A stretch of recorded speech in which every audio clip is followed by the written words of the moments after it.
오늘 말씀의 제목 환난과 시련의 축복을 감사합시다. 이렇게 말씀의 제목을 정했습니다. 한번 따라하죠. 환난과 시련의 축복을 감사합시다.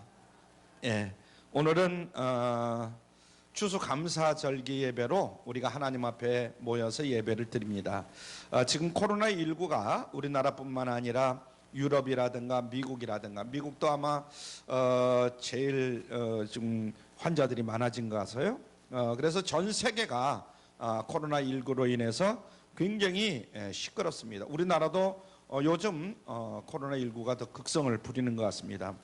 그런데 우리가 신앙생활하면서 우리의 삶의 여러 가지 일들이 펼쳐지는데 그 일 가운데는 좋은 일도 있고 또 나쁜 일도 있고 또 어떤 때는 성공하는 일도 있고 실패하는 일도 있을 수가 있어요. 그런데 이 모든 일들이 저절로 우연히 일어나는 일이냐? 물론 그럴 수도 있겠다 이렇게 보지만은 우연히 일어나는 일은 별로 없습니다. 가만히 되돌아보면 오늘날 그런 일들이 우리 앞에 일어날 수밖에 없는 뭔가 원인이 있다. 이것을 먼저 우리가 깨달아야 될 줄로 믿습니다. 그러니까 다시 말하면 우리가 뭔가 한 일이 있다 이런 이야기죠. 꼭 그 일을 대고 이렇게 얘기하면은 뭐 서로 의견을 서로 뭐 이렇게 충돌할 수 있는 그런 요소들도 있지만은 대개 보면은 그런 일이 일어날 수밖에 없는 그런 요인들이 있다 이런 이야기입니다. 그래서 우리가 뭔가 한 일이 있다는 것이죠. 그래서 그 결과로서 이런 일이 일어나고 있다 하는 것을 먼저 깨달아야 됩니다. 우리가 인생을 살아가면서 때로는 실패도 하고 여러 가지 시련도 겪고 부끄러운 일도 겪으면서 살아갈 수밖에 없는 것입니다. 금년 한 해에 여러분들이 삶을 뒤돌아보면 추수감사 예배를 드리며 보면은 하나님 앞에 감사할 일이 뭐 전부 다죠. 그러나 감사할 일이 있기 전에 또 우리가 하나님 앞에 회개하고 자복할 일들도 많이 있는 줄로 믿습니다. 그래서 하나하나 살펴보면 우리가 잘한 일도 많이 있지만은 잘못한 일도 많이 있다 이거죠. 그래서 그 잘못된 일 때문에 우리가 힘들고 어려운 일을 겪을 때도 많이 있다 이런 이야기입니다. 그래서 성경에 보면 모든 일들은 다 뿌린 대로 거둔다 이런 말씀이 있습니다. 심은 대로 거두고 뿌린 대로 다 거둘 수밖에 없는 것이다. 그냥 저절로 우리에게 다가온 일들은 한 가지도 없다. 우리가 인생을 살다 보면 내가 뿌린 씨, 내가 한 여러 가지 일 그런 결과가 불쑥불쑥 나에게 다가올 때가 있어요. 언젠가는 내가 한 일 같은데 그러면서 생각해 보면 그때 내가 한 일을 나는 잊어먹은 것 같지만 그 일이 뿌린 씨앗이 돼가지고 나에게 돌아올 때가 있다 이런 이야기입니다. 그래서 이게 무슨 일인가 생각해 보면 예전에 내가 이런 일이 일어날 수밖에 없는 그런 일을 한 적이 많이 있었다 이런 얘기죠. 그리고 이 모든 일들이 다 결과적으로는 누가 한 일이냐? 하나님이 그렇게 되도록 만드신 일이다. 이것을 우리가 깨달아야 될 줄로 믿습니다. 그래서 우리가 늘 조심하면서 살아야 된다. 사람 앞에서도 물론 조심해야 되지만은 하나님이 모든 것을 다 알고 계시고 다 보고 계시고 다 우리에게 필요한 대로 그런 일들을 이제 말하자면 뒤에서 이렇게 엮어서 하신다 이런 이야기입니다. 그래서 인생이 참으로 무서운 일이구나 하는 것을 늘 깨달으면서 살아야 될 줄로 믿습니다. 그런데 이런 것 말고 하나님이 하시는 일 가운데에 인과응보 그런 말고 꼭 뿌려서 거두는 것이 아닌 경우도 들어있다. 내가 꼭 했으면 그 일로 인하여서 내가 거두는 것들이 많이 있죠. 한 7, 80% 뭐 90% 다 있지만은 그러나 어떤 일들 가운데는 내가 하지 않은 일들도 있을 수 있다. 아무리 내가 생각하더라도 이것은 정말로 억울하다. 나와는 아무런 관계가 없는 이런 시련과 아픔이 나에게 다가올 때가 있습니다. 내가 과거에 뿌린 씨가 아니고 도대체 영문을 모르겠다 이런 일들이 우리 앞에 닥칠 때가 있어요. 있어요 없어요? 저는 있는 것 같아요. 그리고 여러분들에게도 간혹 있는 것 같아요. 하나님 너무 아십니다. 제가 이런 결과를 보려고 한 일이 아닌데 하나님 도대체 왜 그러십니까? 이런 답답한 그런 하나님 앞에 기도할 때도 있다 이 말이에요. 우리가 잘 아는 욥이 그런 경우가 많이 있었습니다. 욥이 말할 수 없는 고통과 시험을 당하고 시련을 당할 때가 있었잖아요. 처음에 보면은 재산을 다 날립니다. 10명의 자식이 하루아침에 몰살하고 본인도 병이 들고 부인도 자기를 저주하고 떠나는 이러한 일이 욥에게 있었습니다. 그런데 우리가 잘 아는 대로 욥이 그와 같은 고난을 당할 일을 했느냐? 한 적이 없어요. 성경을 보면 그렇습니다. 그건 씨를 뿌린 적이 없어요. 그런데도 욥에게 그런 엄청난 시련이 닥쳐왔던 것을 압니다. 날벼락 같은 일이 일어났다는 얘기죠. 그런데 욥이 당한 이 고난과 시련이 여러분과 저에게도 찾아올 때가 있다 이 말이에요. 그렇죠? 금년도 그렇고 뭐 지난 날들 이렇게 보면 그렇습니다. 성경 가운데는 욥 말고도 그런 억울한 일을 당한 사람들이 간혹 나옵니다. 그래서 우리에게 교훈을 주는데, 우리가 잘 아는 오늘 말씀에 나오는 다윗이 그 사람 중에 하나입니다. 우리가 흔히 다윗은 이스라엘 왕으로 하나님의 축복을 마음껏 누리면서 산 사람이다, 이런 생각을 합니다. 그런데 우리가 다윗을 쭉, 다윗에 대해서 성경이 자세히 나와 있잖아요. 그것을 읽어보면 다윗이 한 일이 하나님이 기뻐하는 일을 많이 했는데도 불구하고 다윗이 당한 일을 보면 그렇지 않아요. 그래서 40년 동안 그랬는데, 왕노릇을 한 것이 40년 동안인데, 그것도 당시 가장 강력한 통일 이스라엘 왕으로 이제 살아가게 됩니다. 부귀영화를 누린 거죠. 근데 성경을 자세히 읽어보면 다윗이 어릴 때 얼마나 고생을 했는지 몰라요. 환난과 시련이 그 인생에서 끝일 날이 없었습니다. 한두 번이 아니고 1, 2년이 아니고 18년 동안 수많은 고생을 다윗은 하게 됩니다. 아무리 생각해도 다윗이 그런 고통과 아픔을 당할 이유가 없는데, 하나님께서 왜 다윗에게 이런 고통과 아픔을 당하게 만들었는가? 다윗이 얼마나 고통이 심했는지 그가 쓴 시편에 보면 여러 군데 나와 있지만 대표적인 게 시편 5편 1절입니다. 시편 5편 1편, 시편 10편 10편 1절, 그리고 13편 1절, 5절, 16편 1절, 뭐 여러 군데 나와요. 그래서 다윗은 하나님을 향해서 원망하고 호소합니다. 자신의 억울함을, 자기의 정말 답답함을 하나님 앞에 호소하는 거예요. 하나님, 나이가 어떻게 이럴 수가 있습니까? 도대체 왜 나에게 멀리 계셔서 이렇게 고생을 시키십니까? 어떻게 이렇게 힘든 삶을 살게 하십니까? 어떻게 사람들에게 조롱을 당하고 핍박을 당하고 이렇게 부끄럽게 만드십니까? 어떻게 이러실 수가 있어요? 저를 좀 지켜주세요. 다윗의 쓴 시편을 보면 정말 마음이 아픕니다. 성경에 보면 다윗이 애절하고 피눈물 나는 기도를 드린 것을 우리가 알 수가 있어요. 한두 번이 아니에요. 다윗은 나중에는 40년 동안 왕노릇을 했지만 18년 동안 이런 피눈물 나는 아주 처절하고 참담한 그런 아픔의 세월을 보낸 것을 우리가 볼 수가 있습니다. 하나님께서 이제 다윗을 살펴보면 하루는 선지자를 사무엘 선지자를 보냅니다. 다윗에게, 양을 치고 있던 목동 다윗에게 이제 보냅니다. 그러면서 안수를 하게 하죠. 왕으로 뭐 이렇게 삼도록 만듭니다. 기름 부어서 왕이 되겠으니까 금방 왕이 되면 얼마나 좋겠어요. 그런데 다윗에게 기름 붓고 18년 동안을 기다리도록 만드는 거예요. 다윗이 기다리다가 아마 지쳤을 것 같아요. 한 해 두 해도 아니고 가만히 생각해 보세요. 18년 동안을 기다리도록 만드는 거예요. 그렇다고 그 기간 동안 왕이 될 준비를 하라, 또 뭐 안수위원회를 만들고 같이 일할 사람들을 이렇게 미리 좀 뽑아가지고 훈련을 시키고 뭐 이렇게 말씀한 것도 아니에요. 하나님 다윗에게 18년 동안 말할 수 없는 여러 가지 시련을 줍니다. 차라리 다윗은 그 옛날 왕으로 임명되기 전에 저 들판에서 목자로 이렇게 살던 그 시절이 오히려 그리워지는 거예요. 그때가 차라리 낫다. 시편 23편 1절로 2절에 보면 다윗이 쓴 시 가운데 이런 말씀이 있어요. 시작. 여호와는 나의 목자시니 내가 부족함이 없으리로다. 그가 나를 푸른 초장에 누이시며 쉴만한 물가로 인도하시는도다. 이렇게 다윗이 쓴 시를 보면 정말 기가 막힙니다. 여호와는 나의 목자라는 거예요. 들판에서 가만히 생각해보면 그렇다는 거예요. 그가 나를 푸른 초장에 누이시며 쉴만한 물가로 인도하시는도다. 그렇게 행복한 삶을 살았던 다윗에게 어느 날 하나님께서 느닷없이 사무엘 선지자를 보내가지고 왕으로 기름 붓게 하신 거예요. 그런데 그때부터 왕의 훈련을 시킨 것이 아니라 엄청난 고난을 당하게 됩니다.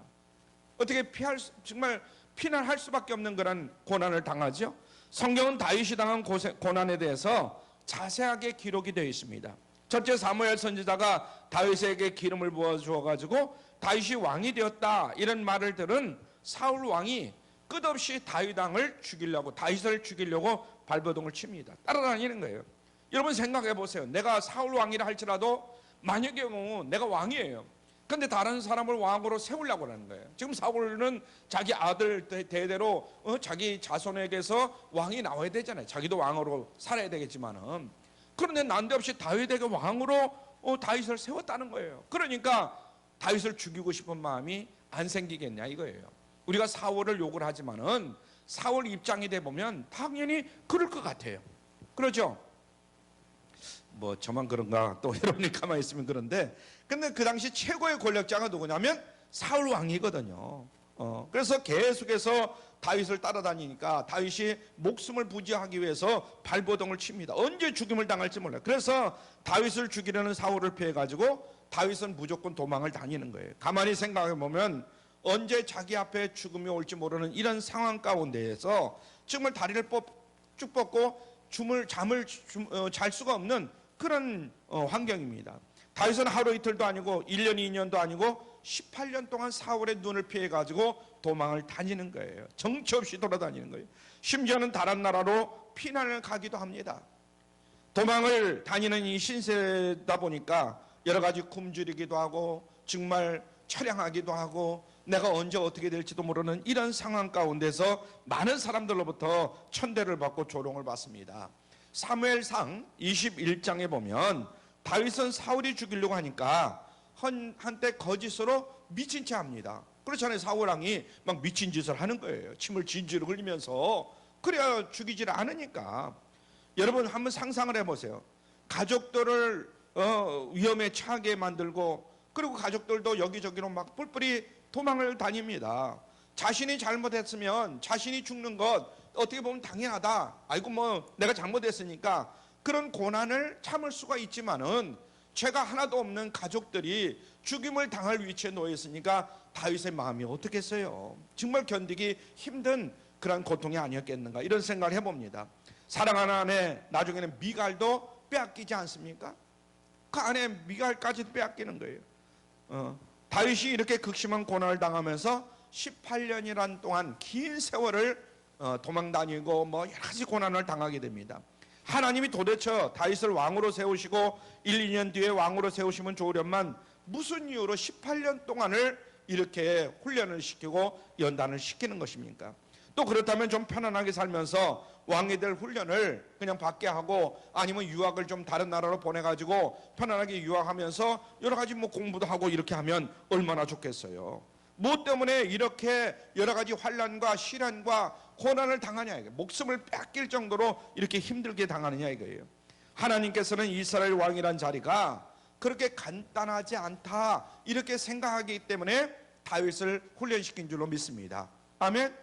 그냥 이스라엘의 다윗을 왕으로 삼으면 뭐 어떻게 보면 하나님도 편하겠죠. 그러나 다윗이 겪을 그런 고난을 생각하면 도저히 이스라엘의 왕으로서 이스라엘을 이끌어갈 수가 없다 이거죠. 다윗의 지금으로 봐가지고는. 그러니까 하나님은 다윗을 연단시키고 훈련시키는 겁니다. 이해가 되십니까?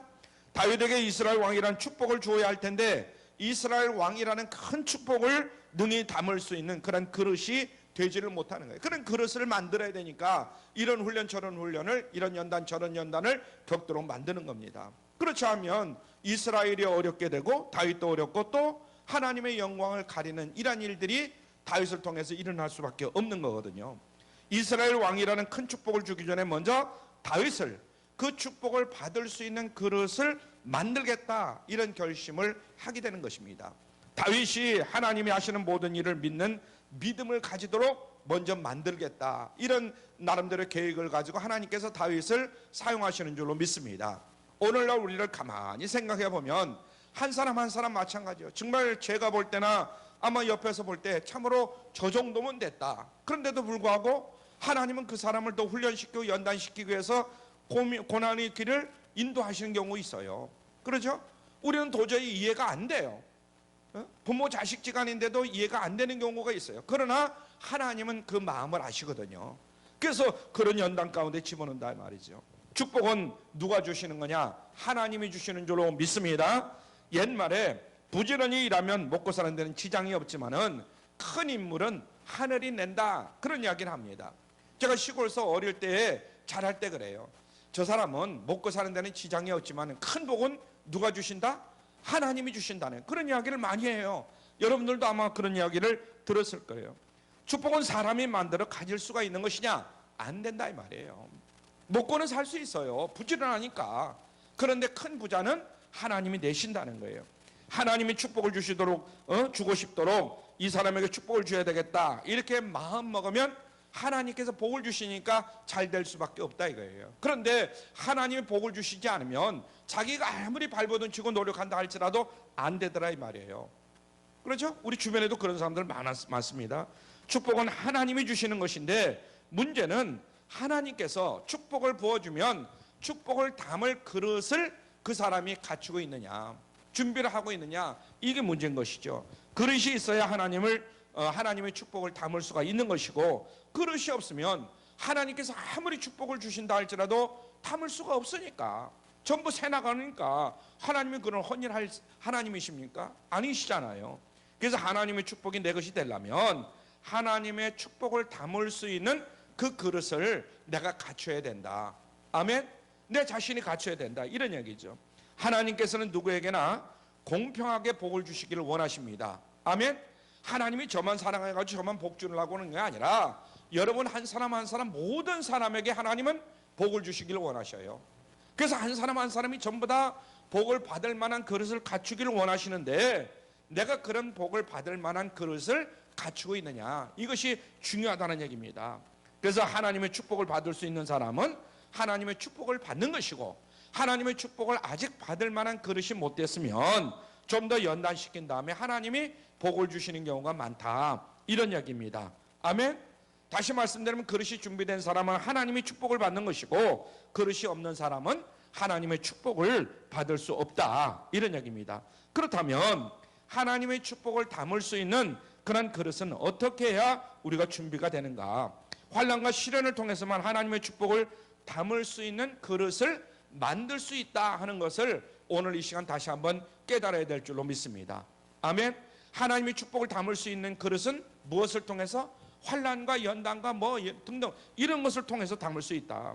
옛날 어른들은 대장간에 이렇게 이제 저도 학교 다닐 때 이렇게 보면 학교까지 가는 길이 15리를, 그런 게 왕복 30리예요. 30리를 걸어서 학교를 다니는 거예요. 초등학교 4학년까지는 우리 이제 마을에 학교가 있어, 분교가 있어가지고 분교를 다니고 5학년 때부터는 무주라는 거기까지 학교를 다녀야 되는 거예요. 그러니까 가는데 15리, 오는데 15리에서 30리를 걸어서 다니는 거예요. 그러면 별 구경을 다 하고 뭐 하여튼 고생도 많이 했지만은 쭉 이게 시내를 이렇게 걸어서 학교까지 가다 보면은 갈 때도 그렇고 올 때도 그렇고 대장간이 있어요. 그 대장간에서 뭘 하는가 하고 대장간 한참 구경을 하고 갈 때도 많은데 쇠붙이를 집어넣어가지고 불을 밝게 달굽니다. 그래가지고 막 두들겨요 또. 그리고 다시 불 속에다 집어넣고 또 빨개지면 꺼내가지고 또 더들기고. 그래가지고 낫도 만들고 뭐 여러 가지 도구를 만드네. 꽹이도 만들고 뭣도 만들고 이래가지고 대장간에서 그릇을 만들더라고요. 말하자면 불을 벌겋게 달구지 아니하면 두들기더라도 안 되는 거예요. 벌겋게 달궈가지고 두들기는 거예요. 마찬가지입니다.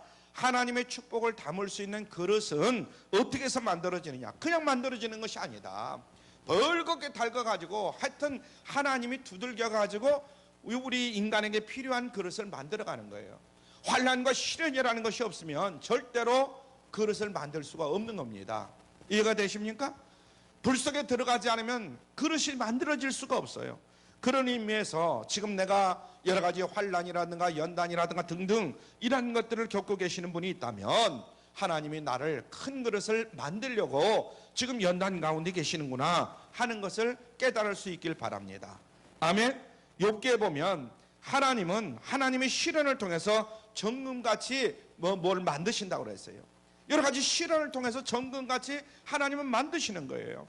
교환 축복을 받기 위해서는 정금 같은 그릇이 돼야만이, 재료가 돼야만이 그릇이 만들어진다 이거죠. 그래서 정금 같은 좋은 그릇은 여러 가지 혹독한 시련을 통해서 만들어지더라. 이것을 우리가 분명히 알아야 될 줄 믿습니다. 그러므로 사랑하는 성도 여러분, 우리가 당하는 여러 가지 환난과 시련과 고난은 하나님의 축복을 담는 귀한 그릇으로 만드는 좋은 기회다 하는 것을 먼저 깨달을 수 있기를 바랍니다. 하나님께서 우리에게 축복을 주시기 위해서는 우리로 하여금 먼저 환난을 겪게 하고 여러 가지 연단과 시련을 통해서 하나님의 축복을 담을 수 있는 그릇을 먼저 만드신다는 겁니다. 이것을 우리가 알아야 돼요. 왜 내가 이런 고난을 당해야 되느냐, 이런 연단을 당해야 되느냐, 원망하고 불평하지 말고 하나님께서 나를 더 귀하게 쓰시려고 지금 연단시키고 여러 가지 고난과 이런 역경을 주시는구나 하는 것을 깨달을 수 있으라, 이런 이야기입니다. 그래서 우리는 흔히 우리에게 실패가 있고 좌절이 있고 시련이 있으면 대개 보면은 하나님을 원망합니다. 부모님을 원망하고 형제들을 원망하고 주변 사람들을 원망해요. 많은 사람들이 그렇게 하죠. 그리고 하나님께 빨리 이 환난을 그치게 해달라고 하나님 앞에 기도합니다.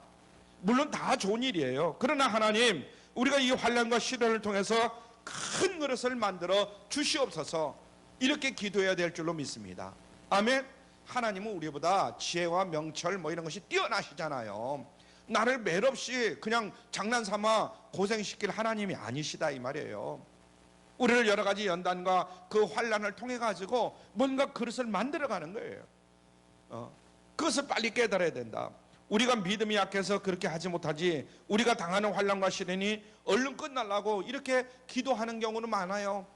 근데 그것이 무조건 나쁘다 이렇게 말할 수는 없지만은, 그러나 환난과 시련과 연단이 빨리 끝나면 나에게 좋을 것 같아도 좋지 않은 경우도 있다 이거예요. 하나님이 원하시는 그릇이 되어질 때에, 그때 우리가 하나님의 축복을 마음껏 받아 누릴 수가 있는 것입니다. 아멘. 하나님이 담아주는 그런 축복을 받을 그릇을 먼저 내가 만들어야죠. 내가 가지고 있어야죠. 우리가 지금 코로나19로 인해서 많은 환난과 시련을 겪고 있습니다. 그것을 하나님께서 우리에게 축복을 주시려고, 그 축복을 온전히 담을 수 있는 그릇을 준비하기 위해서 우리에게 주시는 그런 환난과 그런 고난이다 하는 것을 깨달을 수 있길 바랍니다. 그래서 하나님께서, 우리가 이렇게 보면 하나님은 좋으신 하나님이에요. 아멘. 한번 따라하시죠. 하나님은 좋으신 하나님이시다. 그런데 하나님은 좋으신 하나님이라 우리에게 축복을 많이 담아주시려고 하는데, 자칫 잘못하면 그 축복을 담을 수가 없는 그릇을 가지고 자꾸 더 담아주세요, 더 담아주세요, 그러다가 그릇이 바짝 깨질 수도 있다 이 말이에요. 우리에게 주셨던 하나님의 축복을 담았던 그릇이 깨지면 하나님이 주셨던 축복이 다 없어져 버리고 맙니다. 그래서 때때로 하나님께서 우리에게 주셨던 우리의 믿음의 그릇을 깨지 못하도록 잘 지키라고 우리에게 여러 가지 연단도 주시고 훈련도 하시는 줄로 믿으시길 바랍니다. 그러기 위해서 때때로 하나님께서 우리에게 여러 가지 시련을 주신다. 이것을 우리가 깊이 깨달아야 된다. 우리가 추수감사절을 맞이해서 하나님, 오늘 이렇게 추수감사절을 맞이하면서 생각해 보면 금년도 여러 가지 환난과 연단이 있었잖아요. 그것만 자꾸만 생각하지, 하나님이 나에게 더 복 주시기 위해서 나의 그릇을 금년도 정말 잘 만들으셨다, 지금 만들어 가시는 과정 속이다, 이렇게 생각하는 분들은 적은 것 같아요. 여기에 보면, 성경에 보면 재미있는 이야기가 참으로 많이 나옵니다. 솔로몬의 부귀영화가 인류 역사상 가장 많은 것이라고 알려져 있어요. 전무후무한 그런 축복을 솔로몬이 받았던 것을 우리가 압니다. 그런데 솔로몬이 받은 축복이 이 솔로몬에 대해서 결국은 망하게 만듭니다. 하나님이 주셨던 축복이 솔로몬이 망하면서 전부 다 흩어져 버리는 거예요.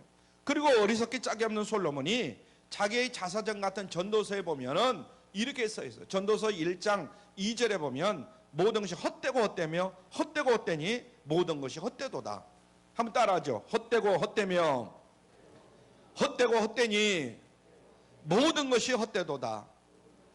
이 전도서에 이 솔로몬이 그런 말씀을 했어요.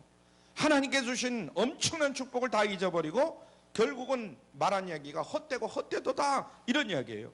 근데 솔로몬의 역사를 보면 솔로몬이 고생을 한 번도 하지 않은 거예요. 솔로몬, 여러분이 성경에 나오는 솔로몬을 보세요. 고생한 적이 있는가? 환난이 없었고 시련이 없었어요. 그러니까 하나님이 주신 축복을 지킬 수가 있었느냐? 지킬 수 있는 지혜가 없었어요. 솔로몬이 환난과 시련이 없었던 것이 인간적으로는 참 좋았다 이렇게 생각할지 모르지만은 하나님의 축복을 결국은 다 잊어버리는 그런 계기가 되었다 하는 것을 깨달아야 될 줄 믿습니다. 어떤 사람은 나는 부모를 잘 만나가지고 아무런 환난도 아무런 뭐 또 겪지 않았다, 이래서 좋다, 이런 사람들이 있는데, 물론 뭐 그런 좋은 분을 만나서 좋을지 모르지만은 결국은요 그게 좋은 것이 아니더라 이 말이에요. 이해가 되십니까?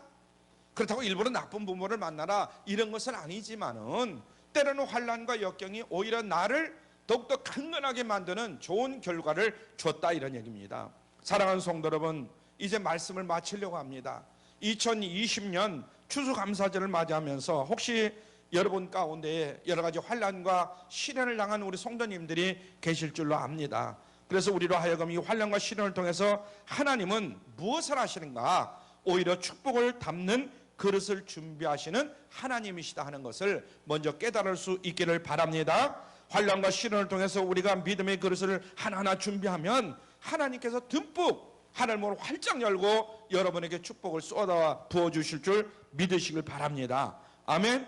그러므로 우리는 오늘 이 시간 먼저 하나님이 나에게 환난을 주시고 여러 가지 역경을 주셨으면 먼저 우리는 감사해야 돼요. 하나님 감사합니다.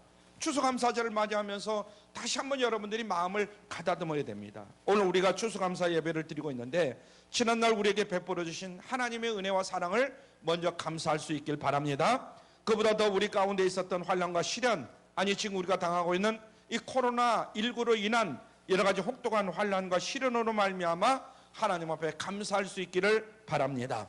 이런 환난과 시련을 통해서 하나님이 주신 축복을 잘 지키는 믿음이 우리에게 다시 깨우쳐지고 또 이 환난과 시련을 통해서 우리의 믿음의 그릇이 잘 준비된다면 앞으로 우리와 우리 교회를 향해서 하나님이 주시고자 하는 그런 큰 축복, 그것을 받아 누리게 부족함이 없는 그릇이 되는 줄로 믿으시길 바랍니다.